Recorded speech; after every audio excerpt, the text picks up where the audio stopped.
Berbahagialah kita saat ternyata sesederhana itu kita bisa meraih dan memaknai kebahagiaan. Karena bahagia itu harusnya sederhana. Sesederhana kita bisa membuat orang lain bahagia.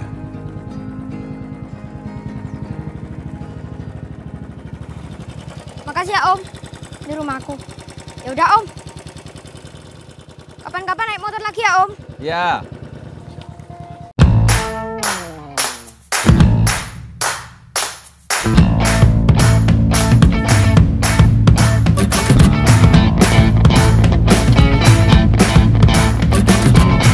Assalamualaikum warahmatullahi wabarakatuh. Assalatu wassalamu ala asrofi anbiya wal mursalin wa ala alihi washabihi ajma'in, amma ba'd.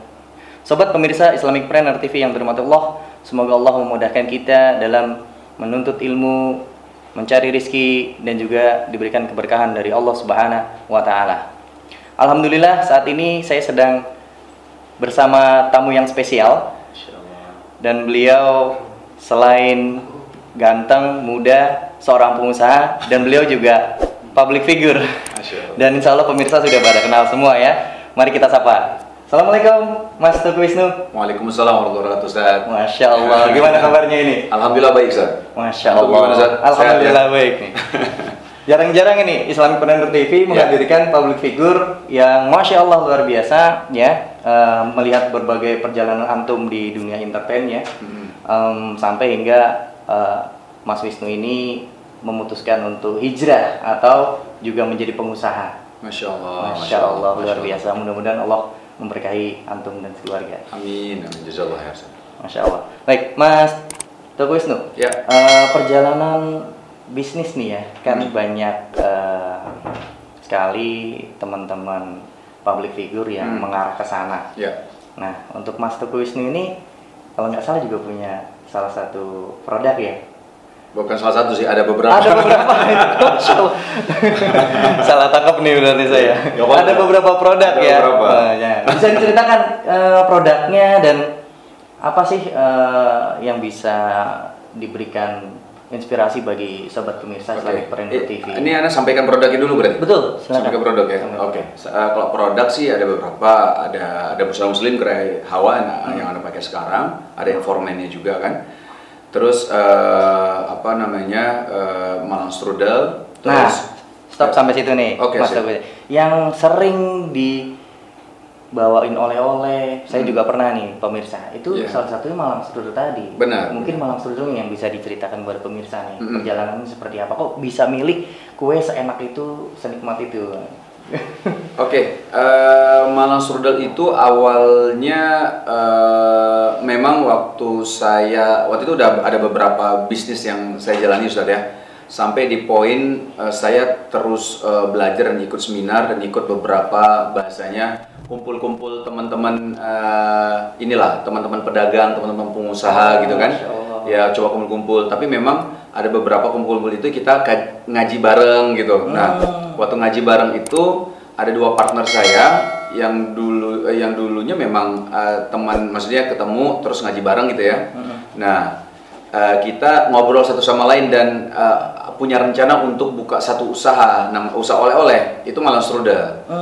Nah, tapi apa namanya, waktu itu setelah ketemu ngobrol dulu dan saya coba dulu produknya.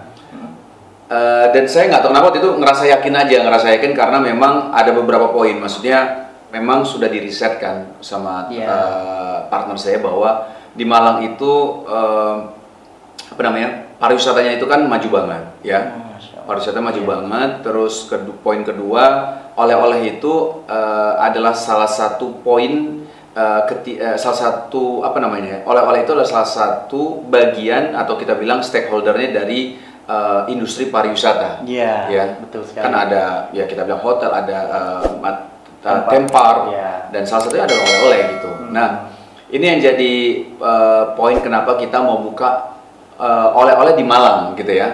Karena memang secara traffic tinggi banget di Malang ini. Nah, karena secara traffic tinggi banget, akhirnya ada beberapa poin-poin lain, Ustaz ya. Kita survei di sana. kenapa kita harus buka di sana gitu. Nah, salah satu indikator untuk bisa buka oleh-oleh adalah teman-teman ya, kalau misalnya memang tertarik untuk buka usaha oleh-oleh juga, indikatornya salah satunya adalah traffic wisatawannya tinggi. Jadi banyak orang yang liburan ke sana gitu.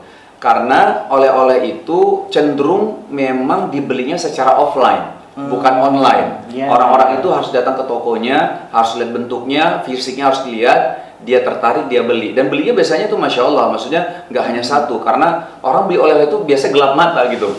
Beli ini, beli itu, beli ini, beli itu, tiba-tiba banyak aja yang dibeli gitu. Karena untuk tetangga, untuk keluarga, untuk saudara, untuk teman, dan lain-lainnya gitu kan. Nah, jadi kalau saya boleh kasih masukan, kalau teman-teman memang tertarik di bidang oleh-oleh, lihat, kita harus riset dulu memang ya. Dan salah satu yang menjadi poin untuk buka oleh-oleh, kita harus lihat traffic di daerah tersebut tinggi atau enggak wisatawan yang hadir.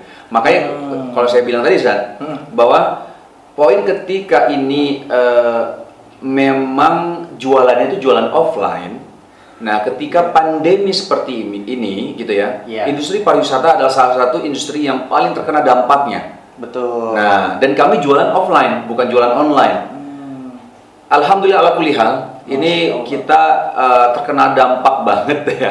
Dari 8 toko yang kita buka di Malang itu sekarang waktu itu sempat sampai kita buka cuma 1 toko. 7 toko itu tutup karena beban yang terlalu tinggi. Jadi kita harus tutup 7 toko. Cuma 1 toko, akhirnya coba lagi buka 2 toko, 1 toko lagi, 2 toko lagi. Jadi masih belum stabil untuk buka fix gitu berapa toko gitu. Masih transisi ya. Padahal waktu itu kita juga lagi buka 1 cabang kita di daerah Batu, depan Jatim 42, itu sekitar 3.000 meter kita buka. Lagi bangun, mau dibangun. Lagi mau dibangun. Udah peletakan batu pertama. Ya qadarullah kan, ada Covid, akhirnya kita urungkan untuk bangun lagi. Terus setelah itu ya kita mencoba untuk menahan dulu untuk pembangunan di Batu. Dan sekarang kondisinya seperti ini, Ustaz. Gitu. Masya Allah. Ya, cerita singkatnya kayak gitu lah. Jadi sobat pemirsa nih, dari perjalanan Mas Teguh Wisnu dalam membangun bisnisnya pun juga nggak mudah ya. Dan semua ini juga rezeki dari Allah Subhanahu Wa Taala, dan tugas kita hanya ikhtiar gitu ya. Nah, mungkin juga banyak sekali nih Mas Teguh Wisnu, sobat pemirsa ini yang merasakan dampak yang sama.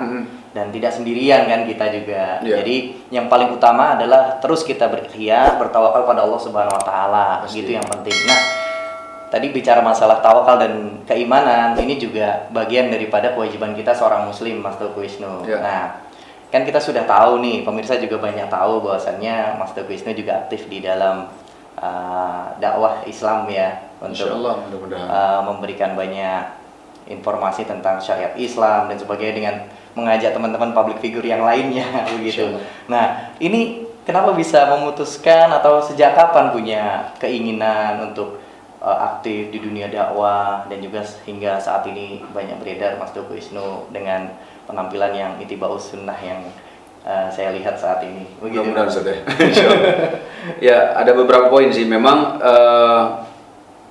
kalau dibilang tertarik di dunia dakwah, kenapa? Gini, pertama awalnya memang kalau misalnya kita kan sebagai seorang muslim itu wajib untuk menuntut ilmu kan. Nah, ketika menuntut ilmu, terus kita kan pengen banget ya dapat pahala terus dari arah apapun gitu ya. Betul. Pengen banget dapat pahala. Nah, saya akui memang saya banyak sekali kelemahan, dan terkadang itu suka iri ngelihat ustadz tuh. Maksudnya iri ngelihat ustadz tuh kayak, wah ustadz enak ya ada ilmu, terus menyampaikan ilmunya dapat pahalanya, Masya Allah. Banyak orang yang mendapatkan hidayah ya atas izin Allah ya. Atas izin Allah akhirnya mendapatkan hidayah. Waduh, pahalanya gimana tuh ya, besar banget ternyata gitu. Masya Allah. Nah, waktu itu saya akhirnya coba bertanya sama ustadz gitu. Ustadz, kira-kira saya juga bisa berdakwah nggak ya Ustadz? Tapi saya kan nggak bisa ceramah, saya bilang gitu.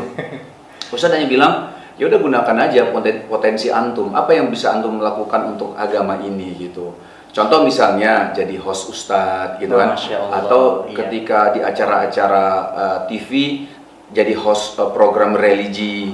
Ya maksudnya kita juga harus mengisi kekosongan-kekosongan yang ada gitu kan. Dalam Iya. arti kekosongan di TV, kalau misalnya acara program di TV harus ada acara-acara yang positif, ada yang Betul. bermanfaat, Iya. yang apa namanya, yang bersifatnya dakwah gitu, itu harus ada juga gitu. Maksudnya disitulah saya berpikir, wah nih peluang saya, karena memang saya bergerak di dunia entertainment gitu kan. Jadi potensinya ada, kenapa nggak dimanfaatkan gitu potensi itu Masya gitu. Allah. Sebenarnya potensi teman-teman, kayak teman-teman di sini kayak pegang kamera, yang ngedit gitu kan, itu kan Betul. pasti semua dapat pahala. Dapat Bukan hanya pahala, Ustadz. Coba bayangin iya. kalau teman-teman nggak ada, kita berdua ngomong, nggak ada kamera gimana? Hanya cuma kita berdua doang, Ustadz yang Betul. tahu gitu kan. Betul. Gimana teman-teman juga panitia yang bikin acara kajian, itu kalau misalnya hanya Ustadz yang kerja, wah nggak mungkin kajian. Iya. Itu yang begitu banyak jamaah harus siapin bannernya, harus siapin backdrop dan lain-lain. Moodnya. Harus ada tim, harus ada kerjasama tim gitu kan, harus ada orang-orang yang di belakang layar. Jadi insya Allah semangatnya teman-teman itu juga saya merasakan ada semangat itu juga. Kenapa? Masya Allah. Apa yang disampaikan Ustadz, andilnya juga karena atas izin Allah teman-teman panitia, itu kan pahalanya juga dapat Ustadz. Nah, jadi Masya Allah. ya dibilang tertarik dakwah, sangat tertarik karena pahalanya kan begitu besar Ustadz. Dan cuman ya kita harus sadar diri juga kan, kalau nggak punya ilmu seperti saya ya pantasnya hanya bisa menjadi host gitu kan, Iya. pantasnya hanya jadi panitia, apa yang bisa dibantu gitu. Sadar diri aja lah kalau saya.